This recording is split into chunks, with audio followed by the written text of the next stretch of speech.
Now this is what you need to do with those leftover prime rib bones. We are going to be making this delicious prime rib soup. I'm going to show you how to caramelize your onions, make this beautiful bone broth, and then top it off with some ooey gooey cheese and some bread, and baby, it's on. Now remember when we made that beautiful prime rib? Remember we tied that bone onto the bottom? That's what we're going to be utilizing. It is ready to rock and roll. First, you're going to start by searing off your prime rib bones for about 5 minutes on each side, high on 400 with a little bit of oil. Then you're going to add in 2 cans of beef broth and let that simmer down just for maybe 3 or 4 minutes.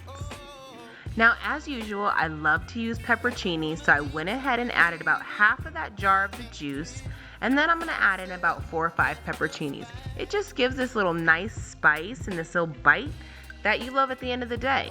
Mix that together and then let that simmer down for about 1 hour on, medium heat. And you're going to go ahead and cover that, and it's going to be simmering with a low boil, okay? Now we're going to start our caramelized onions. Add 1 full stick of butter to a pan, melt that down, and then I shaved about 5 or 6 onions. Put about half of those in there with a tablespoon of kosher salt. Let those saute down, and this is going to be the key. I know it's an extra step, and it is going to be 100% worth it. Caramelized onions are probably the best thing that you can create. They have these perfectly natural sugars that you're going to taste the difference in this soup. I don't add sugar. I don't add sherry or wine. These are straight up caramelized. Now just let that juice absorb and keep scraping about every 5 minutes. Get the bottom, and there's going to be all those little remnants. That's little caramelized pieces. Get those going, scrape those off with your spatula or whatever you have, and keep it moving. I'm using a Dutch oven, and keep your heat at medium temperature. Don't overdo it. Now, after about 45 minutes to an hour, you're going to get this nice, rich, caramelized color. I'm going to scrape up as many bits as I can without, overdoing it. And look at that. Look at that rich color.